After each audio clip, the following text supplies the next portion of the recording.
Josiah, thanks for being on the podcast again, man. Oh Saw yeah, you a few weeks ago, but happy to have you here for an extended time, just you and I. What's up, man? yeah, nothing much. And it's been a while since I've been on the Dead Man Walking podcast proper, where Right. we were on the bracket a fair bit, but it's better to get some one-on-one time instead of me and like seven other people trying to get some airtime in. Yeah, that's true. And I was thinking we were on those live streams, and then we did one with I think Andrew Rappaport, and you had 3 or 4 people reach out in the live stream and ask you some financial questions that were really pertinent, good Yeah, questions, and you answered them fully.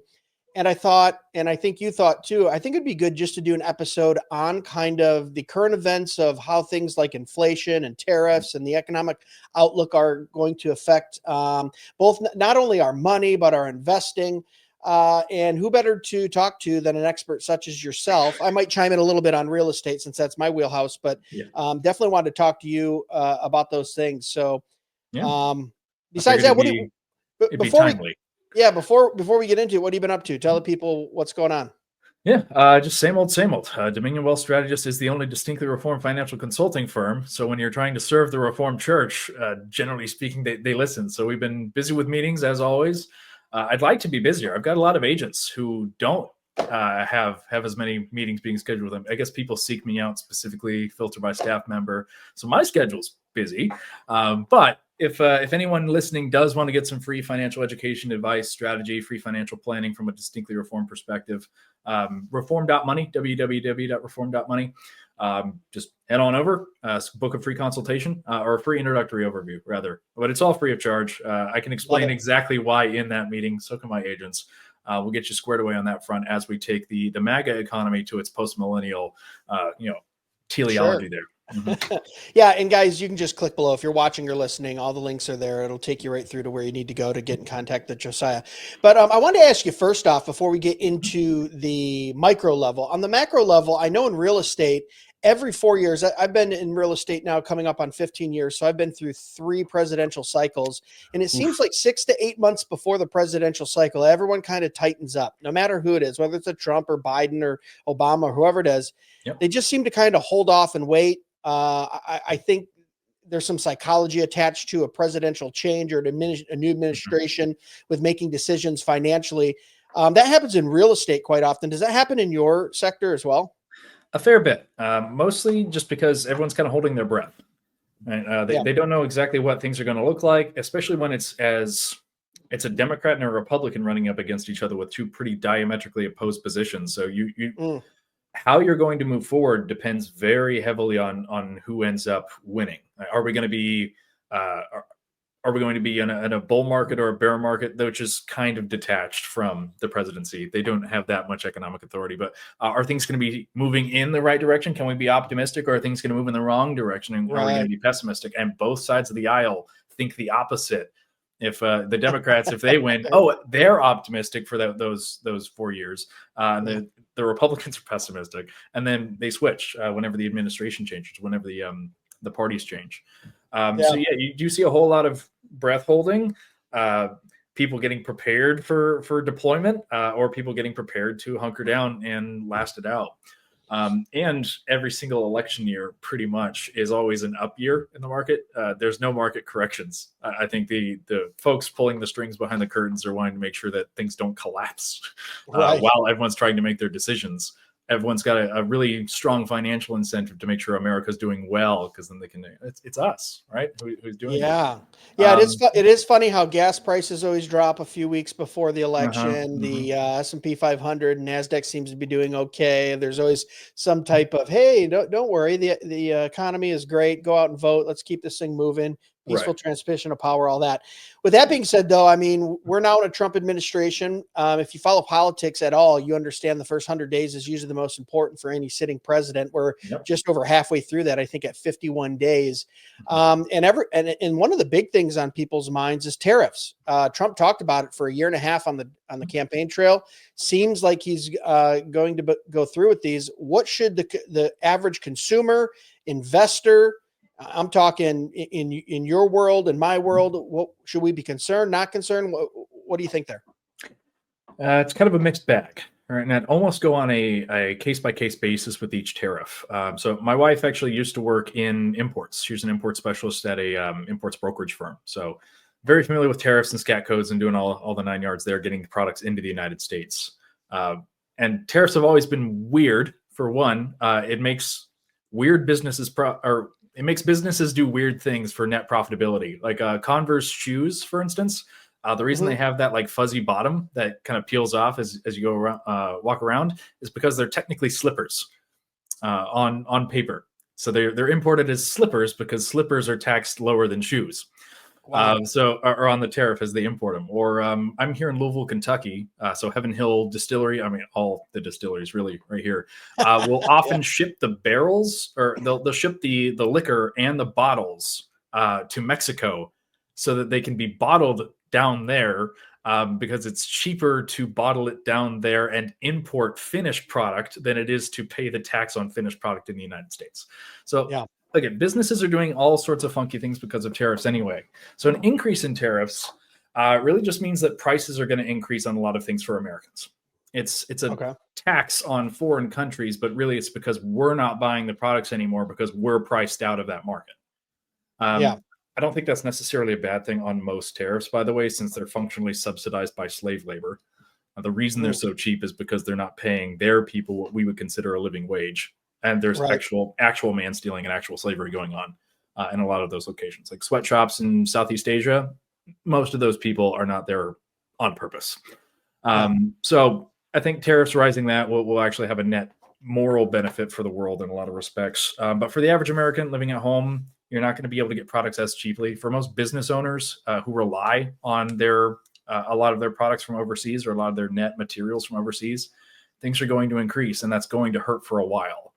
But it is, on the flip side, sort of on the macro side, going to force businesses to be more local. We're going to stop being as globalist. We're going to stop being as integrated with the world as a whole because it's going to be too expensive.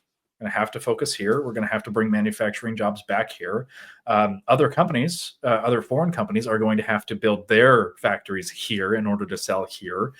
So there will probably be more jobs. There will probably be a more booming economy as we move more from the sort of service and management industry, which the U.S. has kind of been the service and management industry for the whole world. We're going to have to move more back toward manufacturing, we've always been a booming agriculture country as well, but more toward manufacturing and more toward sort of on the ground, meaningful, skillful labor, as opposed to just high rises, offices, and ties. And that's going to be a rough transition. Our country will have to shift pretty dramatically, and that shift is going to be cost intensive.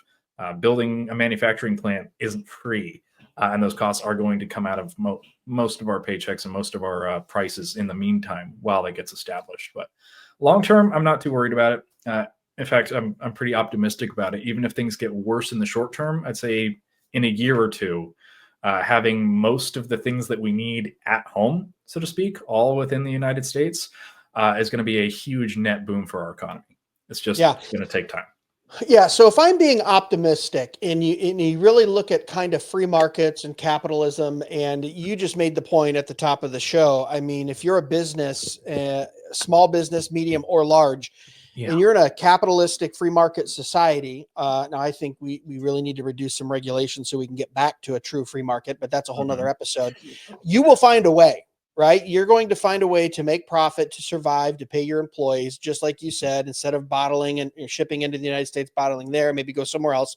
What the federal government does is put up those roadblocks. And then what the free markets do really, really well is they adapt and they adjust and they figure out different ways. And if I'm being optimistic, I think the ultimate goal of tariffs is to say, yeah, we need to get back to the root of manufacturing things here in the United States. And there's going to be some entrepreneurs. There's going to be some business owners. We saw it with the first term with Trump, where he really was railing against the auto industry and Ford and GM. They said, okay, we'll move from Mexico and let's move them back in the United States. And large companies worth billions can do that. It might be a little harder for medium-sized and small-sized businesses. But ultimately what you want in tariffs like that is to start the shift back towards domestic manufacturing. Now, it took us 50 years of that slipping away, right? We used to be a huge manufacturing country, not to mention I'm 40 minutes away from Detroit, Michigan, which in the 50s and into the mid 60s Richest city in the world. Yeah. Richest city in the world. And why? Because we manufactured. Now, mostly that was the auto industry, but they manufacture. Now it's a shell of itself. But I agree with you. This is the political side of Greg talking here. What we've seen is politicians, most of them elected, don't have the intestinal fortitude to do something that will be good in the future, but will have 2, 3, 4, 5-year growing pains. Because that's the problem. You've got to get reelected. And if you're running every 2 or every 4 years, your opponent is going to go, look what he voted for. Look how horrendous this is.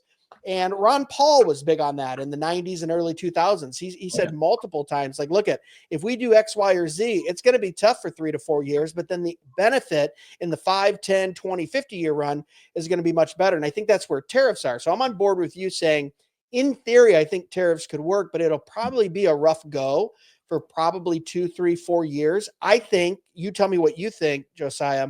I think a lot of your larger and medium-sized businesses will be able to shift pretty quickly, just because it's not 50 years ago. They can shift branding. They can, with the access to internet and kind of the communication we have in this country, I think a larger or even medium-sized business can shift pretty quickly, as we've seen in the past, if they have to.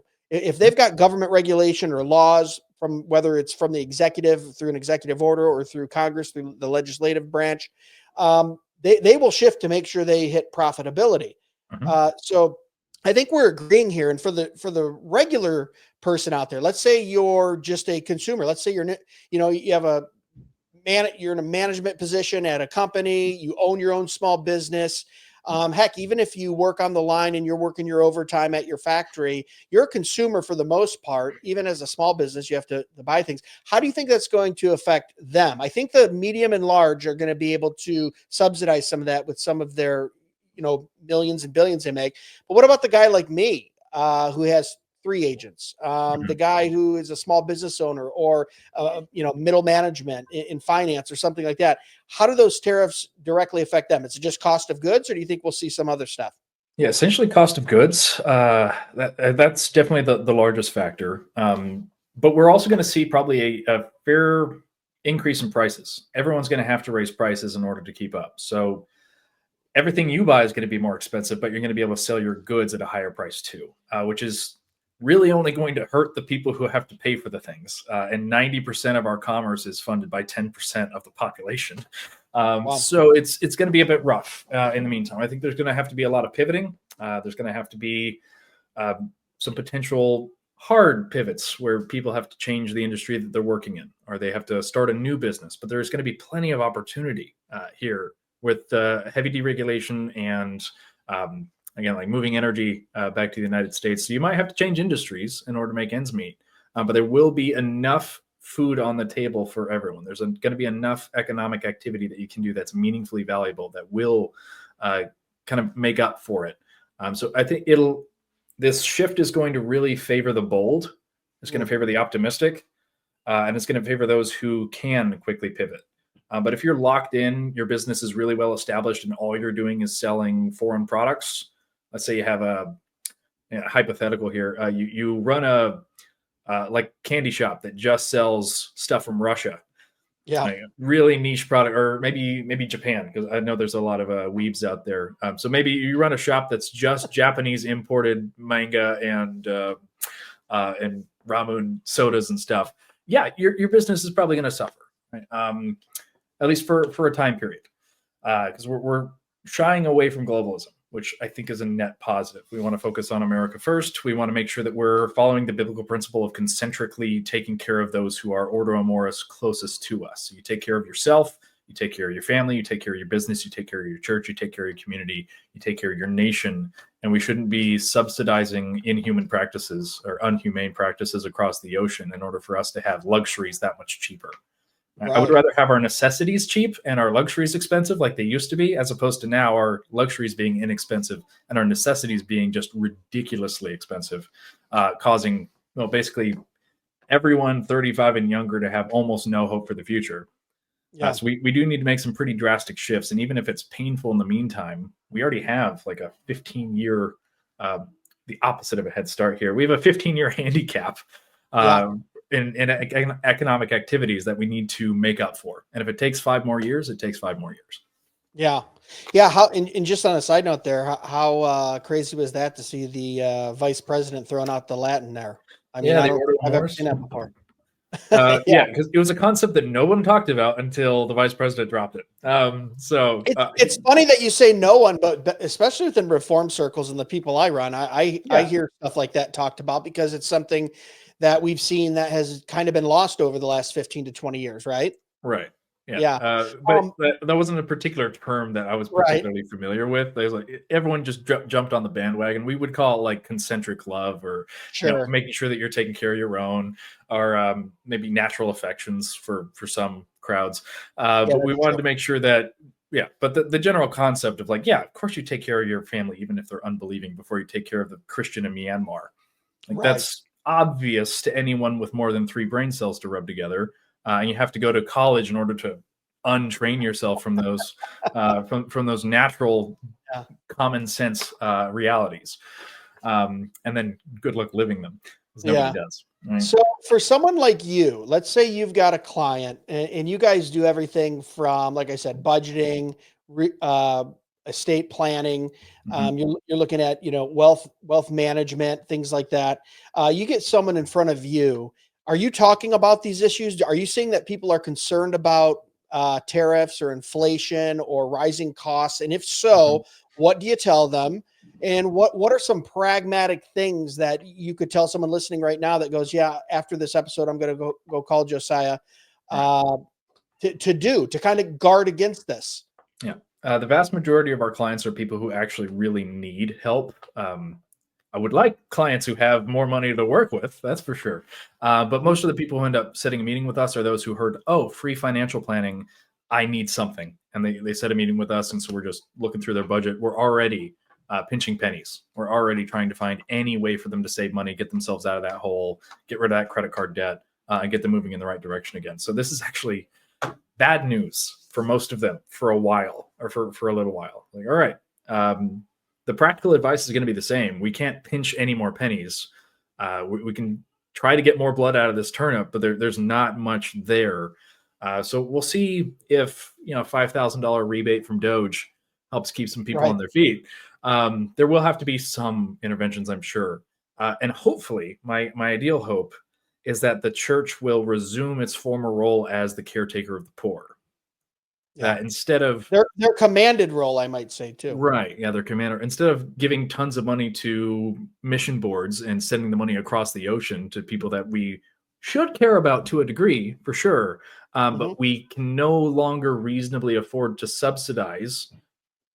I think as we bring that money home, then there are probably going to be more people in a congregation suffering economically, and hopefully more money that can go to them. And again, just for a season. This is going to be 1 or 2 years, I'd imagine. But I imagine there's going to be some pretty fun highlights in the meantime that might offset it pretty substantially. But I would get everyone prepared just for, hey, this might come as a shock, but Trump being in this position, while it's overall a net good, it might not be a one-size-fits-all perfect solution for everyone's economic problems as they're dealing with it today. Yeah. And it isn't a one size fits all when you're sitting in front of a client, right? I mean, I experienced the same thing in real estate. One of my first kind of realizations of that was a few years in, was also staying in my lane of being a realtor. I had found something that me personally would absolutely have purchased, maybe flipped or rented out, or purchased to live in. And my clients did not want that. And I'm not their financial planner, so to speak. I'm their realtor. So I had to be upfront with them and tell them everything, all the questions, answer truthfully, do all the research. But at the same time, also realizing like not everyone wants the same thing I want in my profession. I'm sure not everyone has the exact same goals when you're sitting in front of them. So it's definitely not one size fits all. I would say pragmatically for all those listening that own a business or are kind of working for themselves, and you alluded to this earlier about the tariffs, maybe you're running a foreign import business and now it's going to be hit hard. I found out at a very young age, don't only have a plan A, but have a plan B and a plan C, right? Like diversify within the service or products that you're offering so you're not caught in this position. Yes, my main job is real estate. I'm also county commissioner. I also host a podcast that produces revenue. I also have a government auction business. You can't see on the camera here, but I'm looking at some 1960s vintage polysole skis that sell for about $300 a pair that I got at an auction. Right? You know, I've got work trucks that I flip. I've got a pallet wood business that I've hooked up with a international pallet wood maker to where we export some of that. We've got a couple bars in the area that if you go in and look at their pallet wall, they got that wood from me. Like, I'm saying these things because it's like, yeah, I do well at real estate, but there's down times. There's always more hours in the day. Real estate was at an all-time high from 2020 to 2023 and about halfway through that. It was insane. I'm sure you know about it, but not all listeners do. You could have offers on a house if you listed at 50 offers within the first hour, and they would offer you the blood of their firstborn just to be considered for the offer, right? Well, the last 2 years, the average realtor sold less than one house a year. 47% sold zero, and only 7% of realtors nationally sold 2 or more houses a year. Right? And we're not making that much. You can't live on selling 2 houses a year. So what does that tell you? That tells you have a lot of realtors that don't diversify. We're now in a downturn in real estate. When I say downturn, I'm saying from my perspective, not nearly as much being bought or sold, and that's for multiple reasons. So in the last 2 years, some of the businesses that I run outside of real estate have been very effective for me. Right. Because I am in a downturn, right? So I say all that to say too, just to encourage people, always be looking on ways that you can produce income for your family outside of your normal venue. And there are opportunities for that, I think, for most people. Sometimes it's soul searching. You sit down, you got to think about it. Okay, what are my skills? What does the Lord put in front of me? Because honestly, you know, overtime at a factory isn't always going to be there, right? No. You could, like you said, you could be in an industry that gets affected overnight by government executive order, or regulation, or legislation. And I think that's biblical too, right? Like let's be discerning and wise about the decisions we're making. What else do we got on the docket that you think we should be looking into financially for people with this new administration or coming down the pike, maybe that you see as an expert in the next year or two? Yeah. And before we get to that, I realized I didn't fully answer one of your earlier questions. Most people do not ask me about tariffs at all. That's not a primary concern. They're not asking me about macroeconomics because I've got some thoughts. I'm a theonomist. I really want certain things to happen in the economic sphere, or like cash value life insurance as an entity. I want it to go away because the tax loopholes that make that particular asset class that tax advantaged, or that give those tax advantages, should not exist, because your brokerage accounts should have those same tax treatments. So I don't like the fact that we have to hide our money in this particular asset class and it doesn't perform as well. But it's a useful tool in the meantime, but I'd like to get rid of it. right. I've got strong economic opinions, but most people are like, hey dude, how do I get my money moving in the right direction? I'm actively losing money. Can you help me stem the bleeding? That's probably 80% of our clients. They don't care about what's happening up there, except where it directly affects them. And then they're asking me, what should I do now? And then my background, knowing some macroeconomics things, was like, okay, well, based on your needs, you should do this way, as opposed to what another traditional financial professional might recommend, not taking macroeconomics into account. Right. And everyone should have a PACE plan for sure. There are some people who are already working like 80 hours a week and they do not have the time to dedicate to learning another marketable skill. Right. Not much we can do there except like, hey, try to get some passive income. try to do something, make a meme page, monetize it, see what happens. In Ecclesiastes, Solomon says, give a portion to 7 or even to 8, for you do not know what disaster may happen on the earth. And that's specifically with regards to investing, because the previous verse is send your grain across the sea. So it's more invest in 7 ventures, no 8, for you don't know what's going to happen. So we need to diversify. It sounds like he's saying. Right. Just the biblical principle of diversification and making sure that you count the cost, and that everything that you have a plan and a backup plan, or as we called it in the Army, a PACE plan, where you have a primary, alternate, contingent, and emergency plan for any given situation. It's going to take a little bit more mental bandwidth than I think some people currently really actually have. So we're going to see some suffering. We're going to see some people that do need some extra support. But for the most part, again, net benefit 2 or 3 years down the road, 5, 6 years down the road. And taxes are actually, I think, where we should go next, because that's already what most people are spending the first 3 months of the year doing.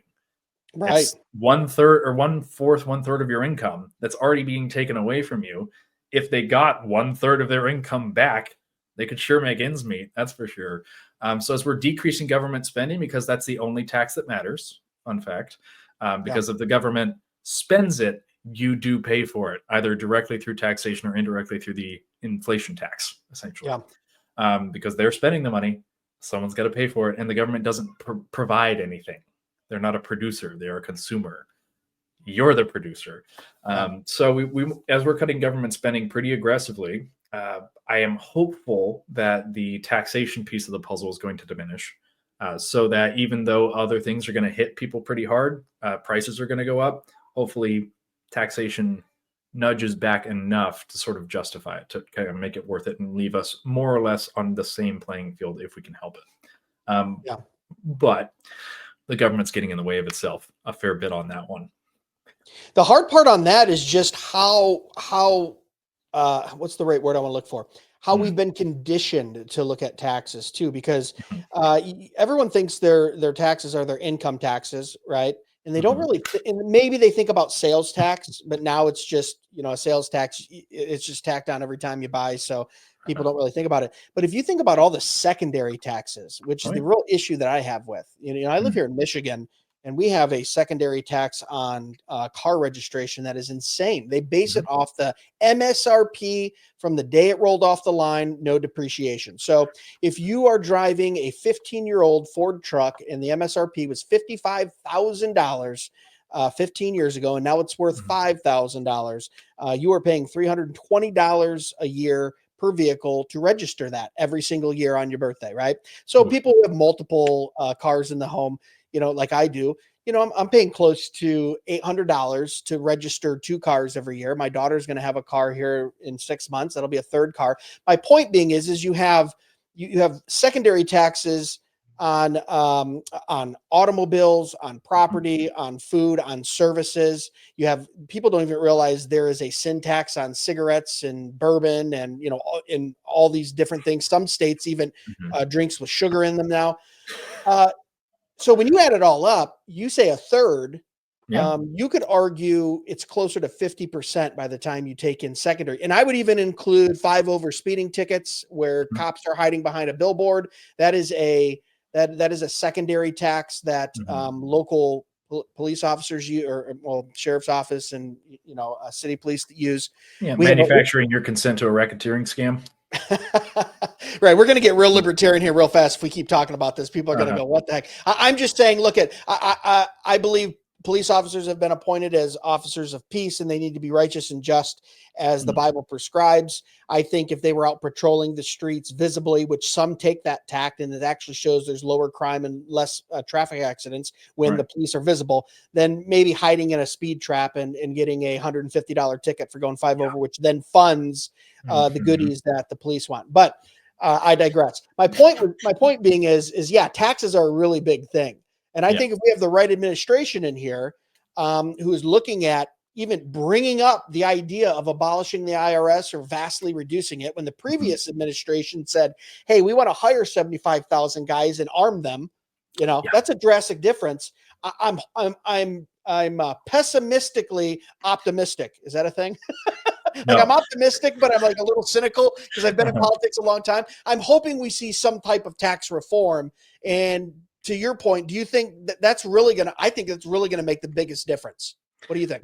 Yeah. That would probably be the biggest benefit to the American people would be a dropping of the income tax, a dropping of property tax, a drop of the estate tax for sure. Just like the top 3 most immoral taxes that we have. Let's get rid of them. And then, because effectively all taxes are an internal tariff. They're going to make one thing more expensive for you.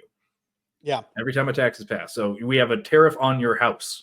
It's making your house more expensive every year, making less people able to buy them. right? So it's just increasing prices. It's just a matter of whether that increase in price is reflected internationally or just domestically. And who gets that money? And the government's going to spend it whether they get it or not, which means they're going to take it from you whether they get it directly or indirectly. So yeah, taxes are probably the biggest piece of that puzzle. And if we can get proper tax reform in, I'm not concerned about tariffs, basically at all. Yeah. But that's a big if. And 100 executive orders later, I still have an income tax. That the executive branch doesn't formally have a lot of the authority that we'd need to sort of see the reforms that we want to see directly. Still has to pass through the House, still has to pass through the Senate, which are both Republican controlled. So why they're not moving a little bit faster is mildly beyond me. But again, it's only been a month? Well, there's a lot in both parties that don't want to either abolish or reduce income tax. Let's just be honest. Yeah. Crony capitalism, that'll do it. Crony, exactly. You know what's funny for all the listeners? Go back and read how the income tax was instituted and how they pulled a fast one. It's a temporary tax. Lower and middle class temporary tax on the rich. The rich are going to pay their fair share, and then the very next year they just 1914 reworked it, and hey, you're all paying now. And I just went, isn't that funny? There's nothing new under the sun. You quoted Ecclesiastes earlier. It's like we're still saying tax the rich, and the lower middle class usually get the brunt of it, which is, you got to smile. It's like, God was right. There is nothing new. No. And 111 years is still a temporary tax. I just wish it was far less, far more temporary. And since you brought up taxation, the vast majority of taxes are actually funded by the upper middle class.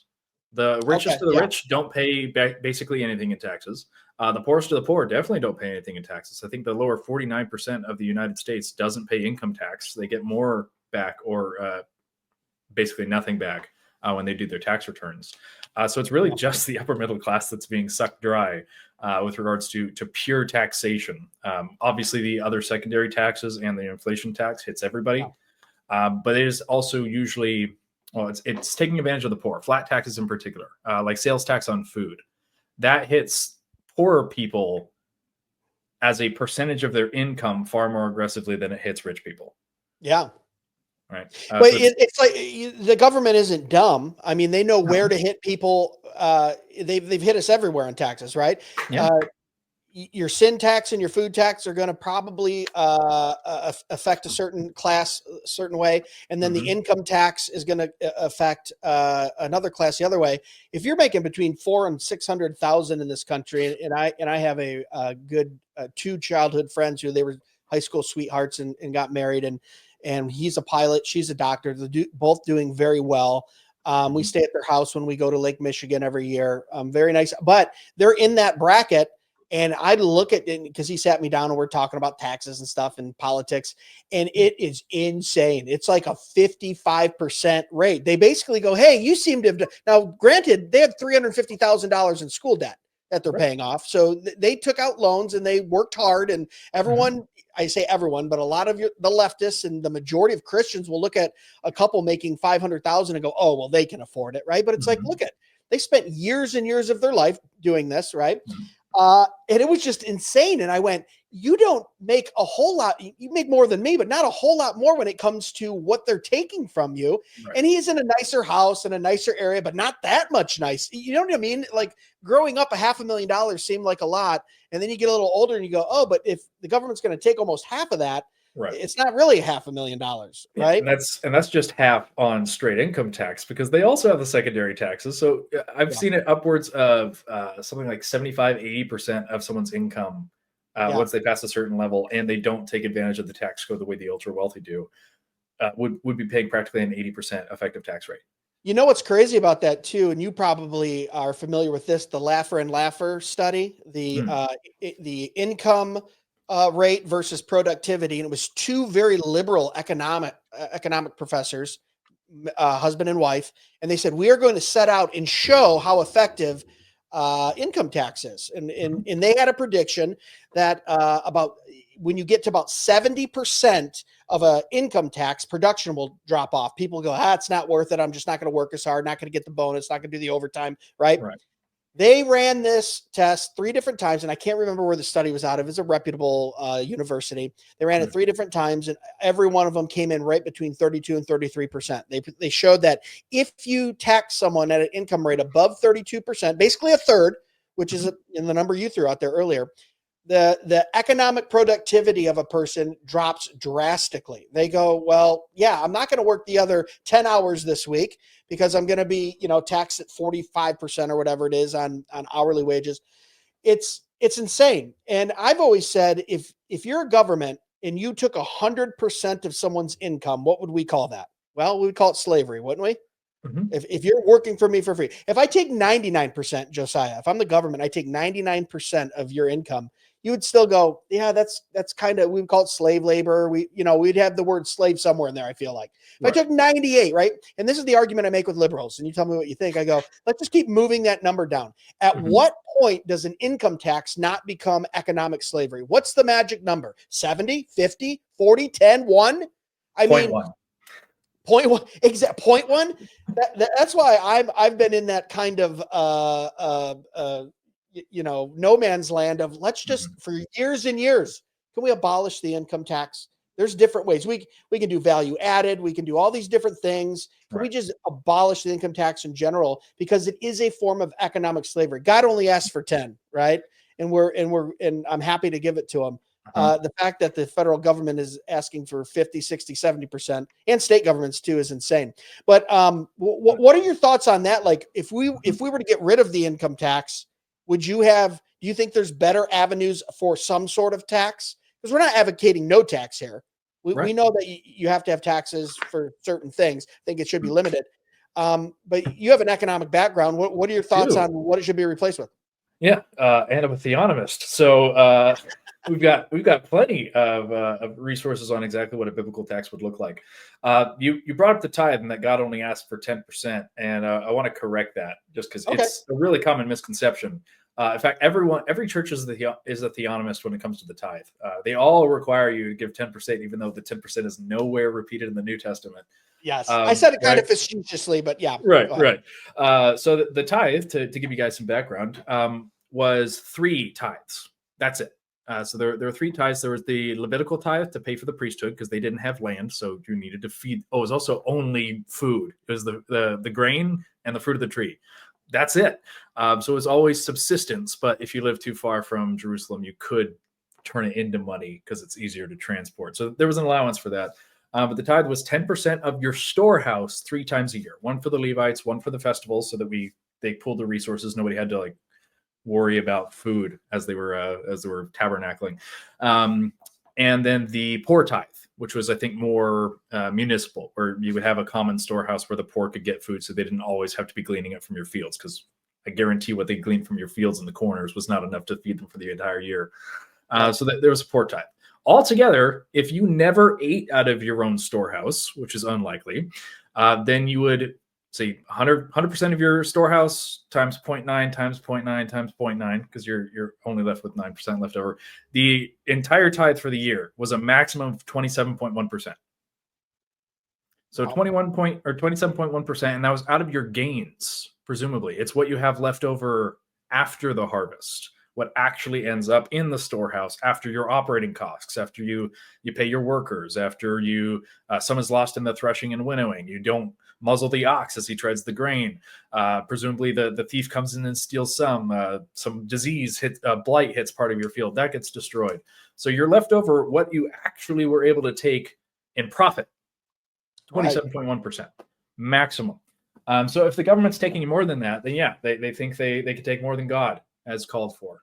But there were also other not formal taxes per se, but there were other things that you were expected, like the sacrifices. You were giving some of the best of your flock. So there were other things that were more or less required ceremonially, but certainly not fiscally, in order to make God's civil government function, his instituted civil government function. So what we generally do, if we're taking that biblical principle of giving or tithing a portion, or giving a portion, maybe 10% of what you actually have in take home, would be tithing or taxing profit pretty much exclusively. So we're looking at a capital gains tax exclusively to fund the entire system. And if it isn't capital gains, if you took losses, then you're not paying anything. You didn't have anything actually end up in your storehouse. So we should only tax based on legitimate production of things that are meaningfully valuable, not just pure speculation. There are some things floating around out there about taxing unrealized gains. Yeah. No, absolutely not.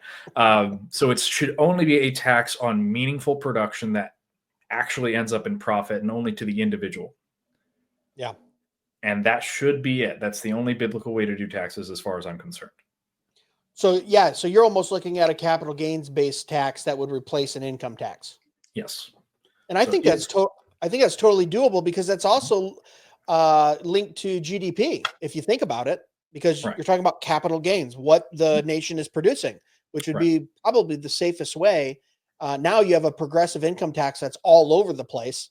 And you talk to anyone in the upper echelons of the IRS, they go, we can't even predict year to year, really, because it's not even really linked to any type of production.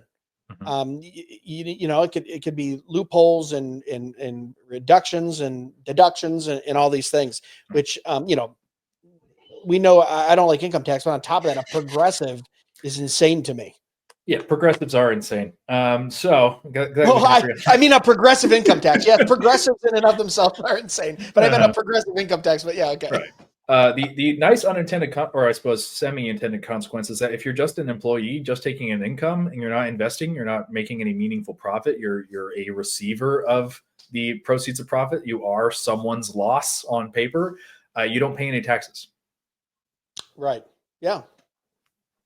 So it'd just be those who take risk, those who are owners. So it'd be essentially just taxing the landlords, taxing the landowning individuals in a country, which again used to kind of be the way to do it. If you were a serf, what were you paying in taxes?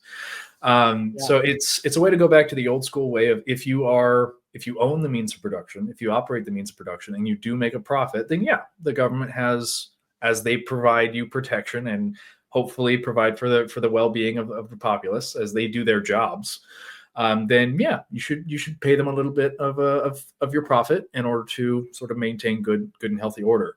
The government shouldn't overreach beyond that. The individual shouldn't besmirch his government for taking what is kind of justifiably theirs. But the worker deserves his wages. If the government's not doing their job, they don't deserve our wages. And if they're doing more than our job, they need to step out, get some sphere sovereignty back in order, and have people in the right positions taking on the right duties, so that the government isn't raising our kids or teaching them or providing basically anything that the Bible has not specifically delegated to them. Yeah.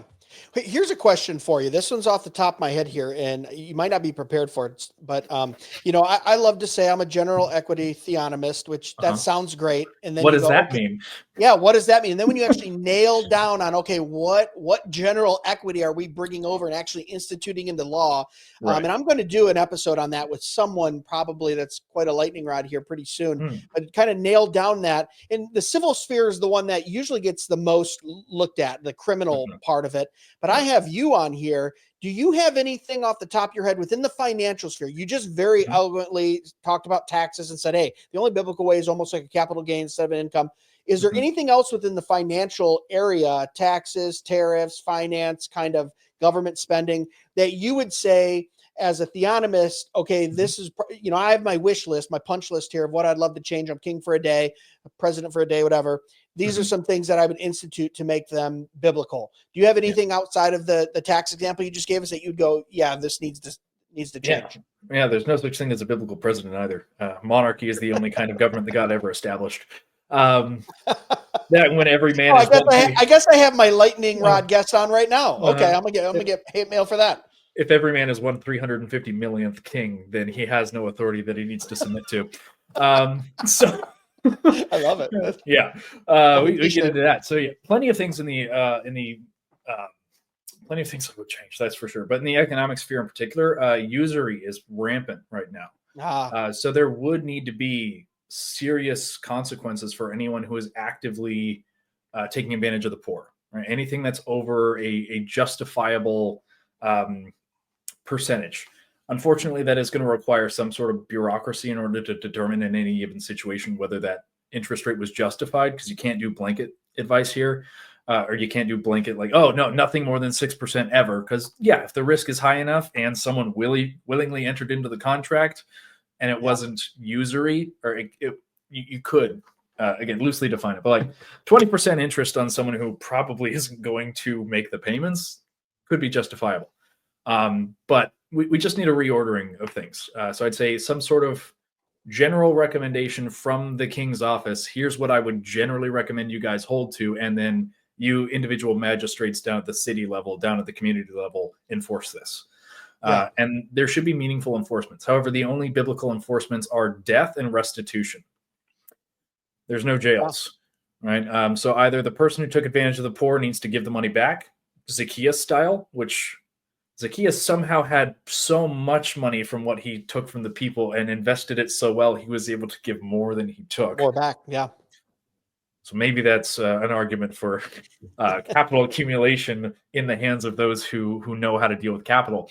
Sure. But we want to make sure that the usury is certainly capped, maybe not a hard cap, and then that those who have taken advantage of those in the past have the money restored or to the poor. And ideally, we just don't have institutional lenders. If you want money, you have to go to a person, and he can charge interest. So we kind of, if you don't have capital, you go to the member in your church who does have capital. You make your case, and then he writes out a contract, because the government's really only supposed to provide for the common defense, support human flourishing, and then enforce contracts. Yeah. Right. To be the one who says, oh yeah, you violated that agreement. Here's the punishment. So be the one who and the power of the sword. So to actually enforce the laws. Isn't that funny too, that's all, for years and years and years, the branding for banks was your hometown bank. We're like family here. You know what I mean? They're these large lending institutions, but they're trying to front this biblical, what you just said, kind of one-on-one, but we're your friend and we know you and we're personable and personal and all these things. And you go, maybe God did have something right about personal lending between people who know each other. Right. And then inter-community loans are also supposed to be interest-free. So a Christian going to a Christian, hey, I need to borrow money. It needs to be interest-free for a time. But in order for that to function morally, you also need to have a 0% inflation rate.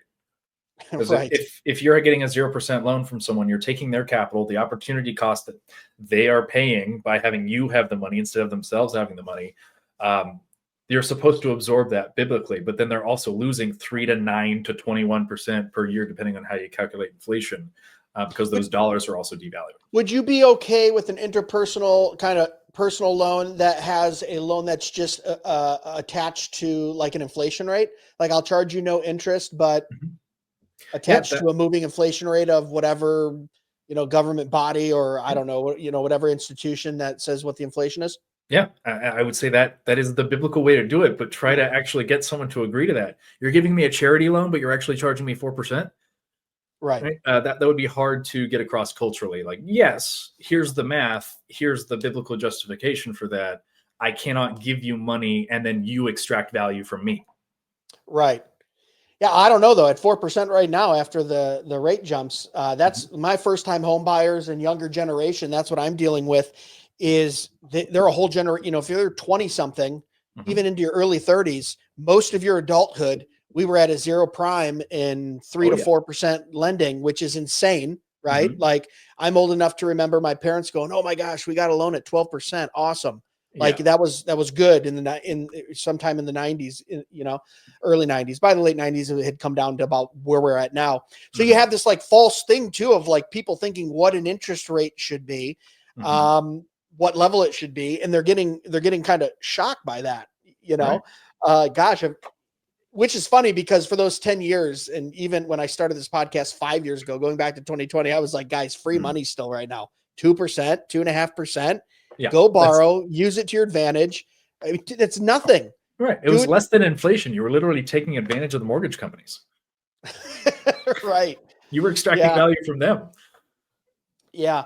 But now we're back, now we're back down to earth. We're in the 6s and 7s, depending on what you're doing. For lending, which isn't unreasonable, but you link that, like you said, you link that with taxation, you link that with inflation. Inflation is the real killer. Just because, boy, do we, and we could talk about this all day, but we'll wrap this up here shortly. Boy, do we love to devalue the dollar. I mean, just what's really demoralizing is they don't even, for most of the stuff they do now, they don't, and they haven't for a while. They're not even printing new bills. They're just moving decimals in a computer. I mean, that's insane. I mean, it's monopoly money, man. And I think that goes to prove why crypto has taken off. That's why Trump just last week, I mean, their crypto, what is it? Their vault of reserves. Thank you. There's a couple out there that they're looking into. The federal government is now, whether you think digital currency is good or not for Christians. I got Jordan Bush that comes on once a year. Good luck avoiding it.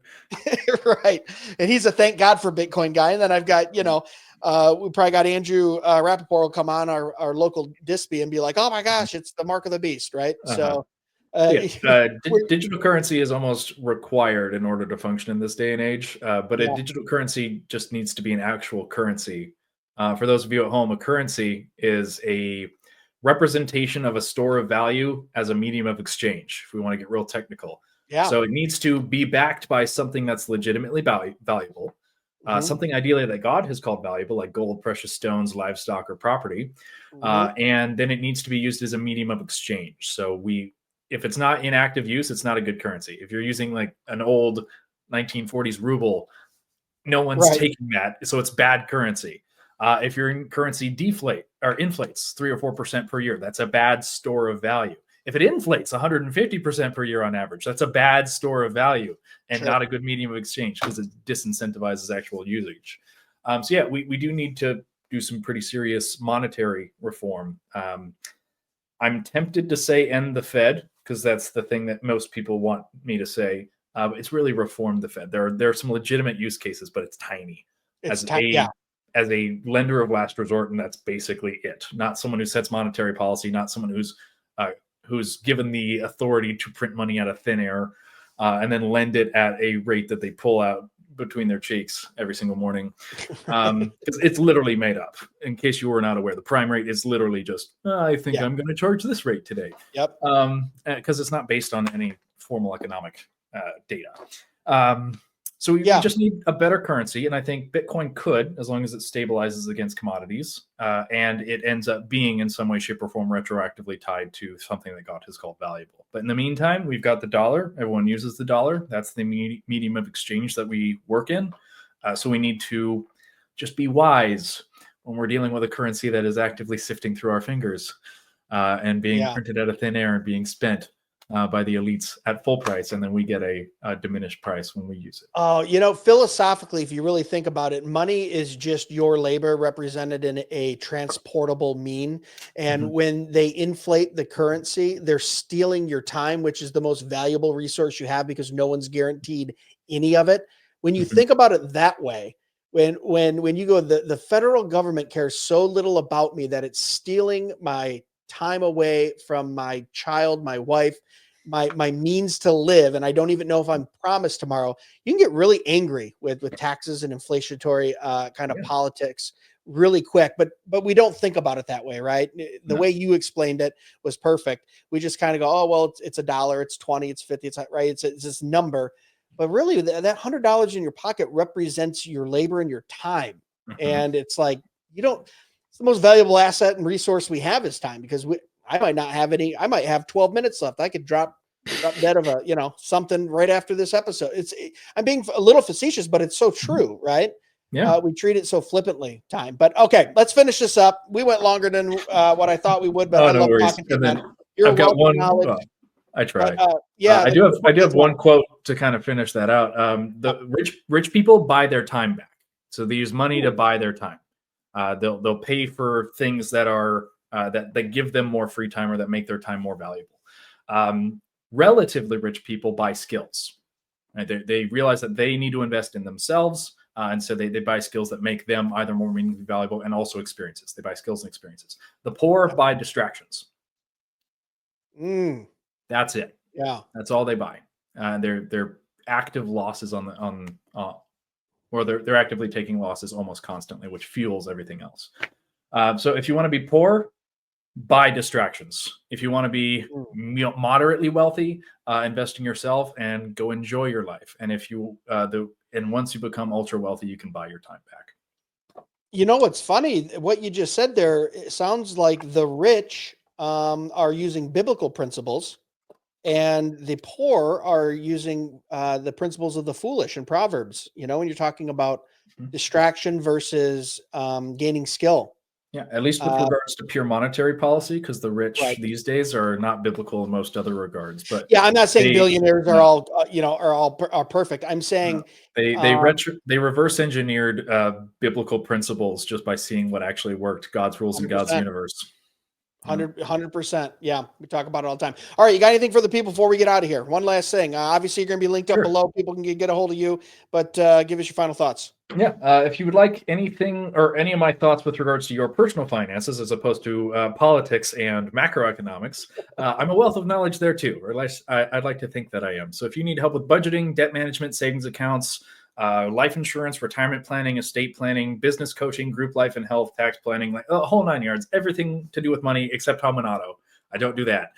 We'd be happy to help you basically free of charge, with the exception of estate planning and business coaching. We do charge for those. But if you want a baseline, biblical, distinctly reformed, potentially post-millennial, and a little bit theonomic financial planning, which most of that looks the same, right? It's just good stuff. Really good biblical financial planning. Check us out, reform.money. Check to the link in the doobly-doo. And we'd be happy to check you out. And I've got 7 agents who are hungry for more clients.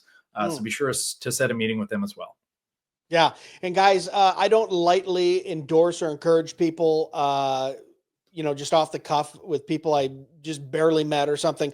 I know Josiah, I know Justin, I know their company. They do phenomenal work. I've heard back from some of their clients that they've helped, and definitely give them a call. Just click on the link below. Love what you guys are doing. Thanks for being with us here today, Josiah, and chatting with us.